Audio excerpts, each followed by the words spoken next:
YS Jaganmohan Reddy is also public leader, ప్రజల్ని ప్రేమించే leader, ప్రజల్ని ఇష్టపడే లీడర్.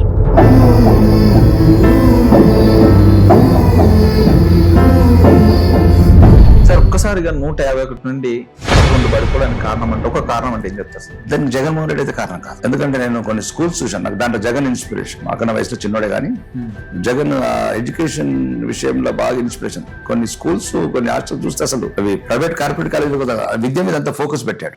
ఒక దీపం ఒక గదికి వెలుగునిస్తుంది అని, కానీ చదువుల దీపం ఒక కుటుంబాన్ని రూపురేఖల్నే మార్చేస్తుంది అని చెప్పి. This is what I strongly believe. Hospitals కావచ్చు, విద్య మీద కావచ్చు, డెవలప్మెంట్ కూడా బాగానే చేశాడు. నాయకుడిగా ఏమవుతాడు, ప్రతి ఓటమి నుంచి స్ఫూర్తి పొందుతాడు. ఆయన కూడా ఒక డైనమిక్ ఉన్న అన్ని ఎన్నో ఆయన ఎదుర్కొన్న కష్టాలు ఎవరు ఎదుర్కొన్నారు, నీ కష్టాలు ఎదుర్కొన్నాడు, అన్ని చేసిండు. ప్రజానాయకుడు కాబట్టి ప్రజలలో నిత్యం వల్ల మమేకమై మంచి భవిష్యత్తున్న నాయకుడు. 2 సంవత్సరాలు నేను చెప్తున్నాను, ఎవ్వరిని మర్చిపోను.